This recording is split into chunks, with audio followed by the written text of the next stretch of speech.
is spinning. I spent the last 2 weeks just spinning. Trying to work you out is killing. Ever since our hearts been missing.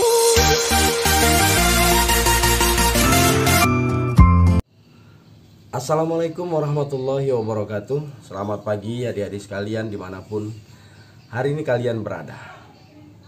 Saya berharap tentunya kalian dalam keadaan sehat walafiat dan juga dalam keadaan bahagia.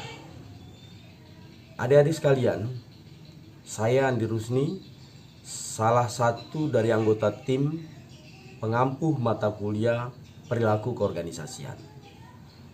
Pada pertemuan kali ini atau pertemuan ke-6, kita akan membahas tentang penerapan atau aplikasi dari konsep motivasi.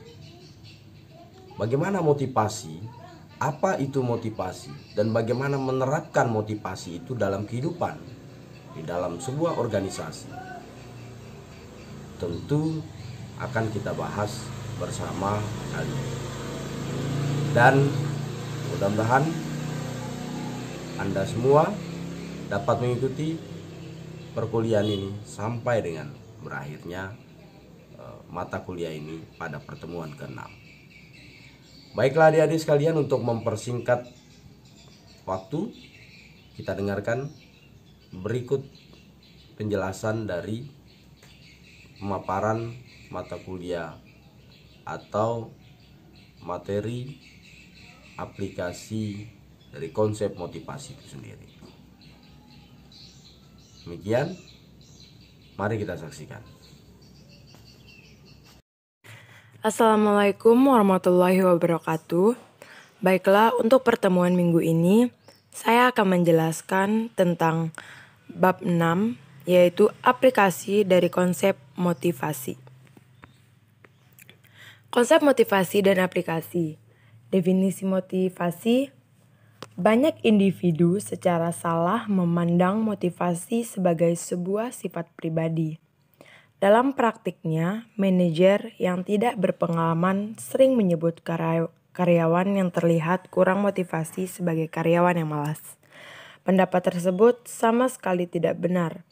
Motivasi atau motivation sebagai proses yang menjelaskan intensitas, arah, dan ketekunan seorang individu untuk mencapai tujuan. Intensitas berhubungan dengan seberapa giat seorang berusaha. Intensitas yang tinggi akan menghasilkan prestasi kerja apabila berkaitan dengan arah yang menguntungkan perusahaan atau organisasi. Ketekunan adalah dimensi yang mengukur seberapa lamanya seseorang bisa mempertahankan usahanya.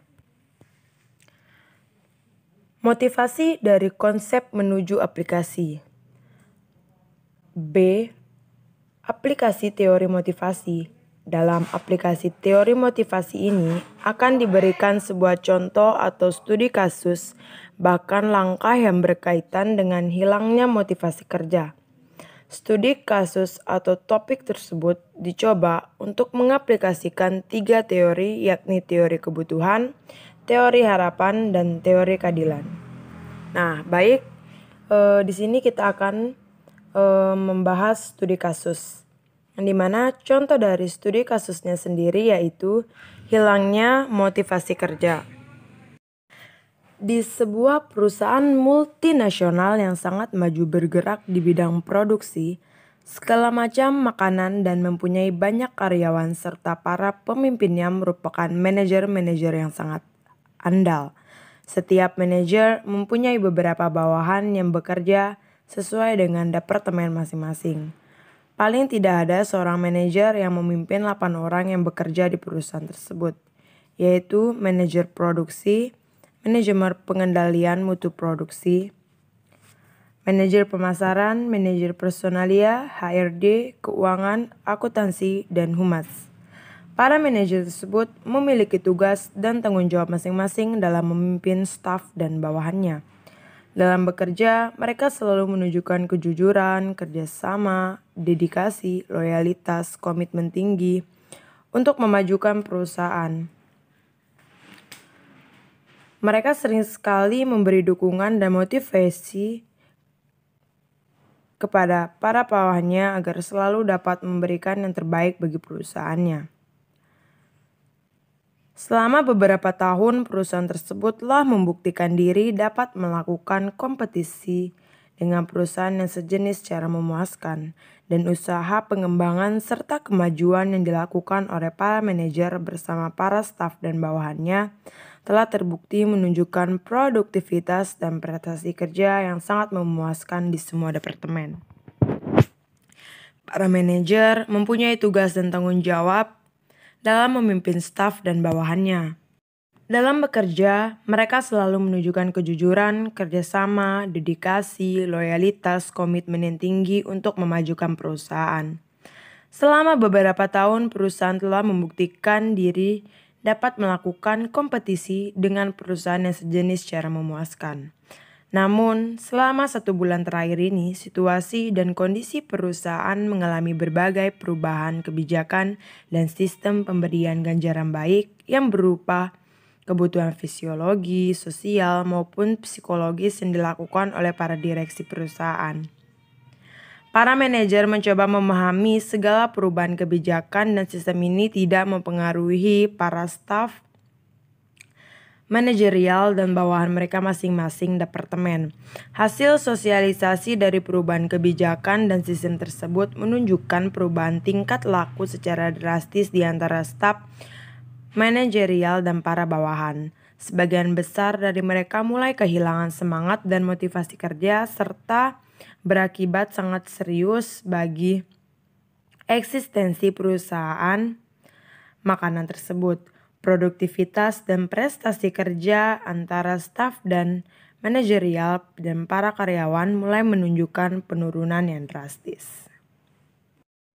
Selanjutnya, berikut ini akan dipaparkan penjelasan dari ketiga teori motivasi tersebut. Yang pertama yaitu ada teori kebutuhan. Yang mencakup dalam teori kebutuhan ini adalah teori hierarki kebutuhan Maslow, teori IRG Alderfer, dan teori kedua yaitu faktor Herbert, dan teori kebutuhan berprestasi Max Millet, yaitu yang pertama A. Motif fisiologi.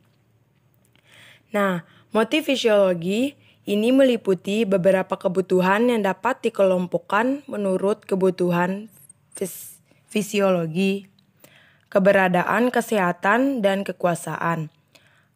Penjabaran perlu diarahkan pada pemenuhan dan pemuasan kebutuhan dasar secara materi, gaji dan kondisi-kondisi kerja, kesejahteraan kerja, tunjangan dan bonus atau pemberian kekuasaan, sehingga dapat memberikan motivasi atau dorongan bagi karyawan untuk bekerja lebih produktif, memuaskan, dan berprestasi. Kemudian untuk yang B, motif keamanan. Motif keamanan ini meliputi beberapa kebutuhan yang juga masih dapat dikelompokkan menurut kebutuhan fisiologi, keberadaan, kesehatan, dan kekuasaan. Tetapi penjabarannya akan diberi tekanan yang lebih khusus ke arah pemenuhan dan pemuasan kebutuhan, keamanan, dan keselamatan, dan jauh dari ancaman dan tekanan kerja dan kondisi-kondisi kerja.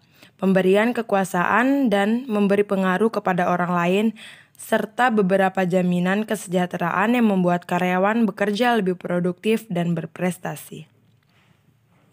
Untuk yang C, motif sosial dan kasih sayang. Motif sosial dan kasih sayang ini meliputi beberapa kebutuhan yang dikelompokkan ke dalam kebutuhan sosial dan kasih sayang, relasi, kesehatan, dan afiliasi, namun penjabarannya akan diberi tekanan yang mengarah pada pemenuhan dan pemuasan kebutuhan hubungan sosial dan kasih sayang, relasi dengan penyelia, kolega, bawahan, kualitas kepenyeliaan, dan melakukan afiliasi dengan orang lain. Kemudian yang D, motif penghargaan. Motif penghargaan ini meliputi beberapa kebutuhan yang dikelompokkan dalam kebutuhan harga diri, pertumbuhan, motivator, dan berprestasi. Namun penjabarannya akan diberi tekanan yang mengarah pada pemenuhan dan pemuasan kebutuhan, pengakuan, dan penghargaan dari orang lain. memperoleh kesempatan mengambil partisipasi dalam tanggung jawab terhadap suatu pekerjaan, keterlibatan dalam mengambil atau memberi usulan pemecahan masalah ataupun pengambilan keputusan, status dan memperoleh pengakuan dan menunjukkan kemampuan. Nah, untuk yang terakhir yaitu motif aktualisasi diri,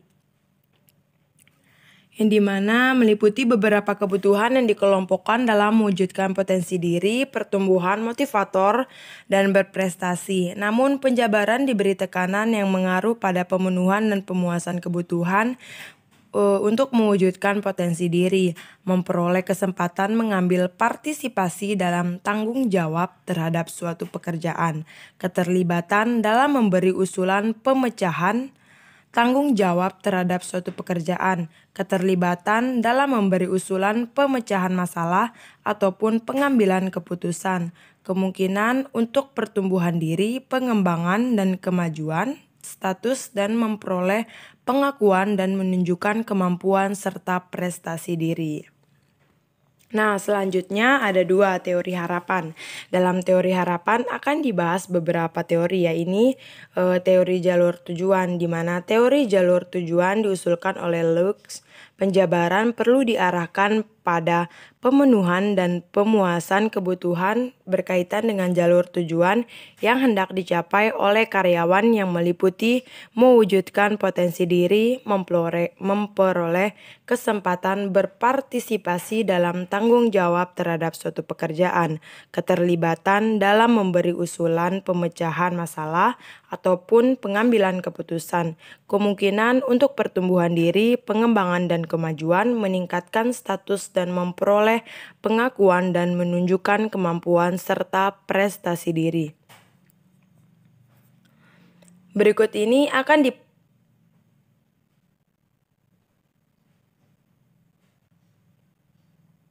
Nah, untuk yang C-nya, dalam berbagai pembahasan sebelumnya telah dijelaskan dan sampailah kepada tahap yang C, yaitu kesimpulan. Dalam berbagai pembahasan sebelumnya atau pada kelompok sebelumnya tentang pengertian dan konsep motivasi serta teori motivasi yang termasuk dalam kelompok 3 dasar teori motivasi, serta beberapa konsep tentang pengertian prestasi kerja dan juga hubungan antara motivasi kerja dan prestasi kerja masih relevan untuk dibahas dan diteliti lebih lanjut. Oleh karena itu, pembahasan tentang motivasi kerja dan prestasi kerja merupakan fenomena yang selalu ada di setiap organisasi atau perusahaan dan tidak mungkin dapat dihilangkan begitu saja. Yang D, penutup. Pemakalah menyadari bahwa dalam proses pembuatan dan penyampaian makalah terdapat banyak kesalahan dan kekhilafan dari kekurangan sumber buku. Pemakalah sangat mengharapkan kritik dan saran yang membangun untuk pemakalah guna mengingatkan dan memperbaiki setiap kesalahan yang ada dalam proses pembuatan dan penyampaian makalah. Terakhir, tidak lupa pemakalah mengucapkan rasa syukur kepada Allah Subhanahu wa Ta'ala serta berterima kasih kepada pihak-pihak yang membantu dalam proses pembuatan makalah ini. Nah, yang terakhir yaitu motivasi dari konsep menuju aplikasi. Dalam materi ini kita berfokus pada penerapan konsep motivasi. Kita menghubungkan teori motivasi dengan praktek serta keterlibatan karyawan dan bayaran berdasarkan keterampilan. Model karakteristik pekerjaan dikembangkan oleh J. Richard Heichmann dan Greg Oldham. Yang pertama yaitu keanekaragaman keterampilan, yang dimana tingkat sampai mana pekerjaan membutuhkan beragam aktivitas yang berbeda. Kemudian yang kedua, identitas tugas, yaitu tingkat sampai mana suatu pekerjaan membutuhkan penyelesaian seluruh pekerjaan yang bisa diidentifikasikan. Yang ketiga, arti tugas, tingkat sampai mana suatu pekerjaan mempunyai pengaruh yang substansial terhadap kehidupan atau pekerjaan orang lain. Yang keempat, otonomi, tingkat sampai mana suatu pekerjaan memberikan kebebasan dan keleluasan yang substansial untuk seorang individu dalam merencanakan pekerjaan dan menentukan prosedur yang digunakan dalam melaksanaan pekerjaan tersebut. Nah, yang terakhir yaitu umpan balik, tingkat sampai mana pelaksanaan aktivitas kerja yang diwajibkan oleh suatu pekerjaan membuat seorang individu mendapatkan informasi yang jelas dan langsung mengenai keefektifan kinerjanya. Beberapa cara di mana model karakteristik pekerjaan bisa dipraktekkan untuk menjadikan pekerja lebih motivasi, yaitu rotasi pekerjaan yang dimana penggantian periodik seorang karyawan dari satu tugas ke tugas yang lain, kemudian perluasan pekerjaan, peningkatan jumlah dan variasi tugas dari seorang individu melalui pekerjaan yang berbeda-beda, kemudian pengayaan pekerjaan, yaitu perluasan vertikal dari pekerjaan yang meningkatkan pengendalian pekerja terhadap pelaksanaan dan evaluasi kerja. Mungkin sekian pertemuan kita minggu ini. Semoga ilmunya dapat bermanfaat. Mungkin sekian yang dapat saya sampaikan. Lebih kurangnya mohon maaf. Wabillahi taufiq wal hidayah. Wassalamualaikum warahmatullahi wabarakatuh.